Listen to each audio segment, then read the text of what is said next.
Today, I'm going to show you guys what I bring in my camera bag for an engagement portrait shoot. What's up guys, Reggie B Photo here and welcome back to the channel. For those of you who are new, my name is Reggie Ballesteros and I'm a wedding photographer based in the San Francisco Bay Area. Yesterday I had an engagement shoot and while I was packing up my gear, I decided to film a little bit and talk about the gear that I typically bring on engagement sessions, along with some real world example shots from my previous shoots. Just a little warning though, the video is pretty chaotic as I was home alone taking care of my two kiddos. My speaking was a little rushed because I didn't know if my little dude was gonna knock over the tripod, but this is real life, done is better than perfect, and the show must go on. If you want to see a toddler handle a Fujifilm X-T3, then stay tuned. On the flip side, if you're going to have a heart attack seeing a toddler handle some very expensive camera gear, maybe check out another video of mine, like this BTS video of an engagement session up here. Alright, let's get to it.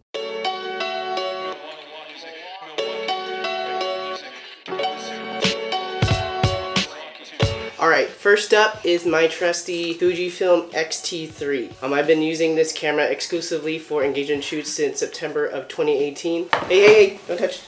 Don't touch it. And I've got two 64GB SD cards inside here. And I've also got this awesome tap and die leather camera strap that has these quick release clips here. And I know a lot of people swear by the Peak Design quick release clip things, but for me, I just personally don't like how those look. I think this camera strap aesthetically just looks better. I've been using it for 2 years, almost every single day, and the leather is very soft and flexible, yet it's pretty durable and strong.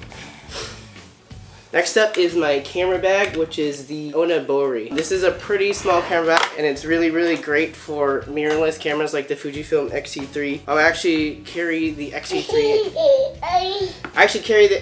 outside of the bag and I fill the camera bag with lenses. So I've got this in the black nylon colorway and it's very durable. And I go for the Ona bag just because they're inconspicuous in the field and they don't scream, hey, I've got a camera and expensive lenses in here. It looks more like just a normal bag that you carry out in the city. So I'm going to go through my lenses from the widest lens to the telephoto lenses. First up, I've got my all-time favorite lens, the Fujifilm 16mm 1.4 lens. I make a point to try and use... You want a new car? Yeah. Yeah. And while wide-angle lenses aren't traditionally used for portraiture, I try to incorporate this 60mm lens in my portrait work as much as I can, especially for larger scenes and environmental portraits.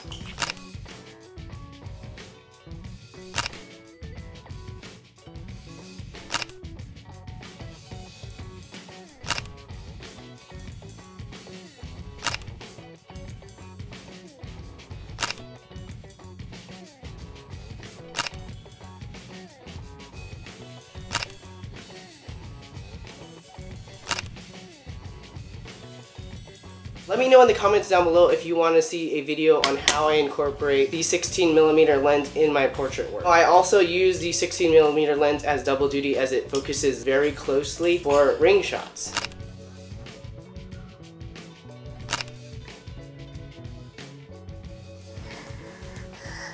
Come back here. Next up is the... Come back. Yeah, peekaboo. Next up is the 23mm 1.4 Fuji lens. This is my go-to for wider portraits just because the distortion is easier to manage than the 16mm lens. It's a 35mm equivalent in full frame and everyone knows that that's a very versatile lens for documentary and portrait work. Of course, I have this in my camera bag.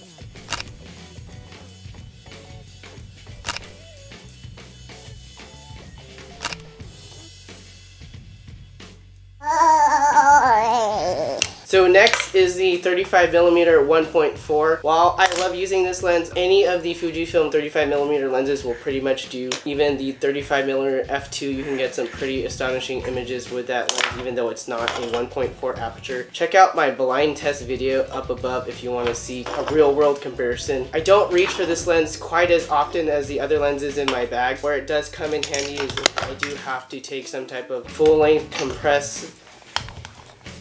But it really comes in handy if I have any type of space or area constraints where I can't scoot back far enough in order where I would use the 56mm 1.2 lens.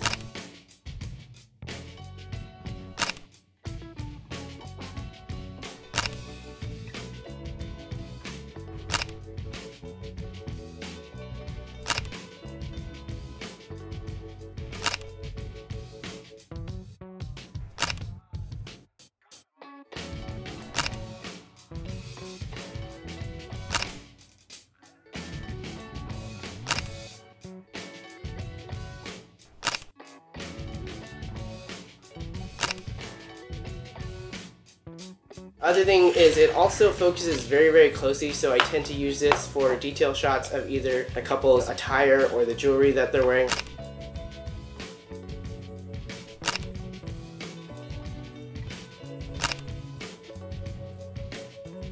It's a nice and small lens. I have no real excuse to not throw it in the camera bag. Next up is the infamous 56mm 1.2.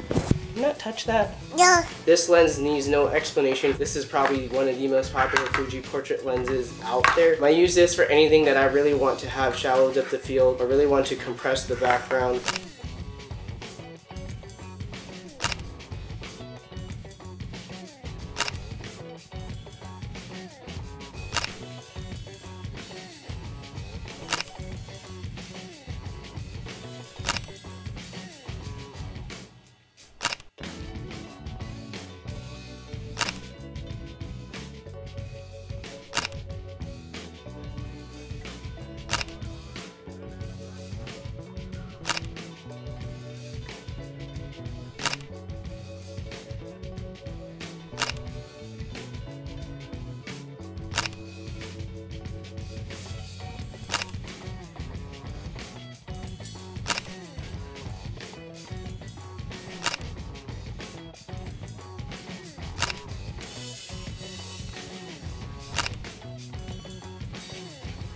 Probably one of my most used portrait lenses. It's not my favorite, it is just a solid lens for traditional portraiture, and you know, for client work you have to deliver those solid shots, so this one always delivers.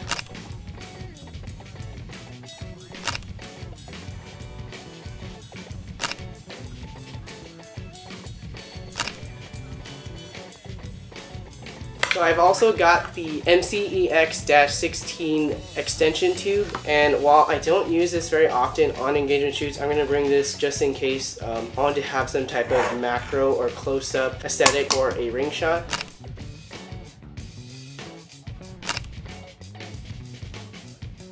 The 16mm lens can give me a close-up distance for ring shots, but you know, this one will give me kind of like a more traditional macro look without having to carry another macro lens in this kind of small bag. So some other miscellaneous things that I've got in here, I've got a lens pen which can clean lenses, also has a brush for dust, and I've got this aperture mini LED light. This is really great for lighting up ring shots. I've got 2 extra Fuji batteries in here. I've got an iPhone cable in here. I do have an extra battery for the GoPro, which I'm going to be using for the behind the scenes. And I actually have this little compact mirror that I use for shots like this one.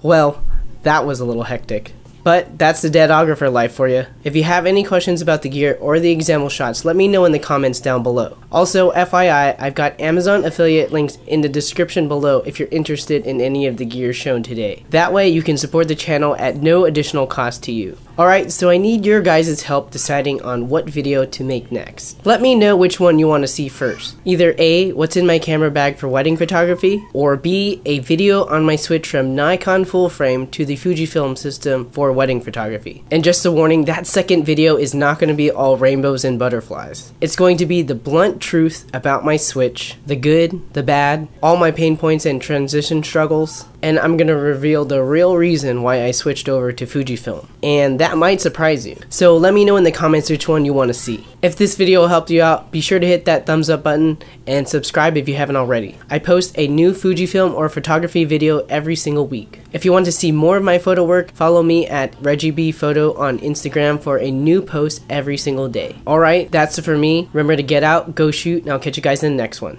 Yeah.